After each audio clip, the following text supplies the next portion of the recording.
Ciao amici e amiche del segno della Vergine, benvenuti, io sono Angela e questo è Exotaricord. È così che mi trovate sui social.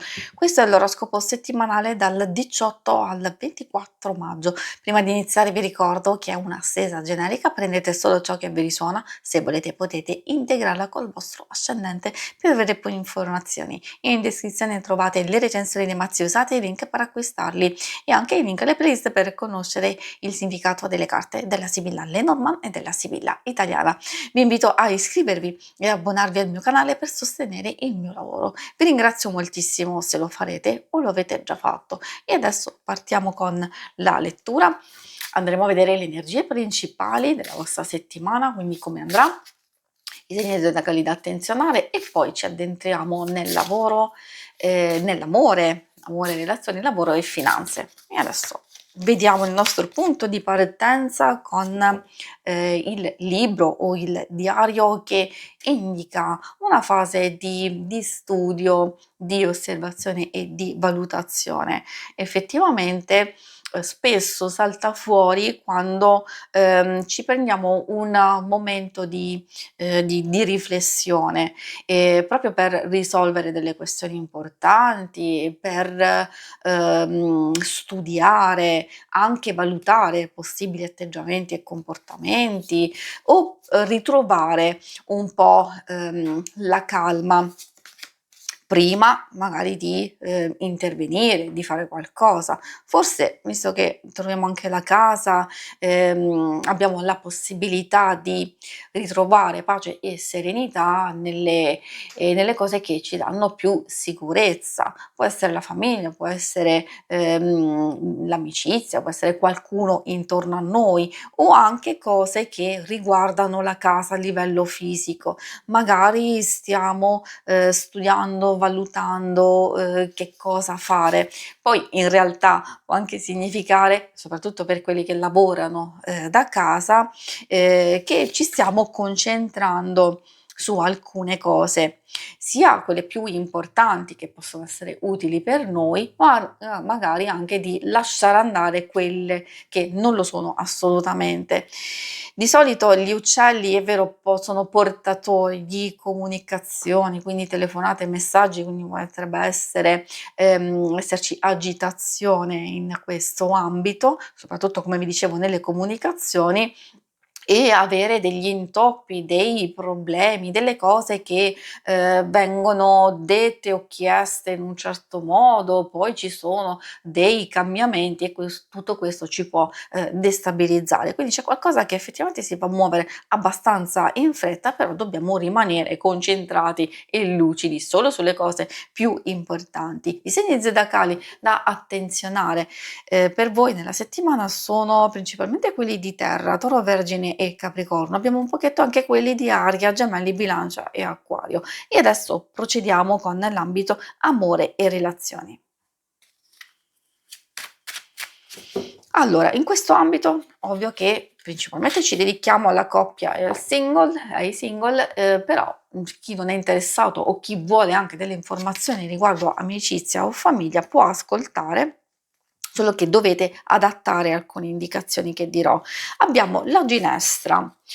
Non facile perché spesso purtroppo si riferisce a dei sospetti, dubbi, a atteggiamenti un po' scontrosi, di chiusura, di gelosia addirittura. Consiglio quando salta fuori questa carta di valutare attentamente, perché se sono dubbi e sospetti magari possono essere infondati, quindi meglio verificare.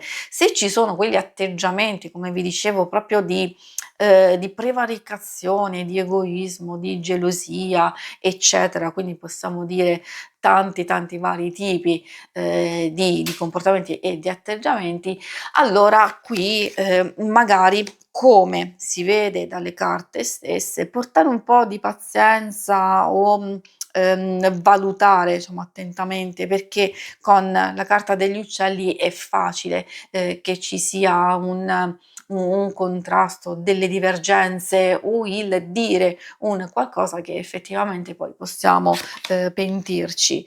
Quindi abbiamo il papavero e poi abbiamo anche l'iris. In realtà alcune cose possono risolversi. Ovviamente ci vuole, un po'. Se tendete a, chiudervi in voi stessi proprio per evitare, forse in queste circostanze meglio non farlo eccessivamente, ma cercare di comunicare, di essere aperti, perché, trattenere in modo eccessivo può far male soprattutto a voi e poi non porta chiarezza nella coppia stessa o anche nelle relazioni più importanti. Per i single, questi vogliono dire che se state conoscendo e frequentando una persona, allora se avete qualche dubbio, qualche sospetto, meglio verificare. La persona potrebbe essere impegnata, potrebbe essere in qualche modo interessata, quindi mostrarvi qualcosa, però avete dei dubbi, ecco allora quindi insisto sul fatto di andare a verificare. In certe situazioni, quando sono troppo difficili, troppo complesse, è meglio lasciar perdere che complicarsi ulteriormente la vita. Però giustamente questa è una mia disquisizione, ognuno è libero di fare ciò che meglio crede. Effettivamente queste carte stanno comunque consigliando di valutare, di pensare, attentamente. Alcune cose si possono superare, alcune difficoltà e quindi trovare pace e serenità, dipende se avete intenzione di non complicarvi l'esistenza, quindi di lasciare andare e quindi si può trovare l'armonia, oppure di riuscire a superare determinate situazioni e quindi ecco, come vi dicevo, quella pace, quell'armonia, quel qualcosa che può essere molto positivo. In realtà questa carta può anche parlare di una nuova conquista, di una nuova occasione e quindi anche la conoscenza di una persona. Andiamo a vedere adesso la parte più pratica del lavoro e delle finanze.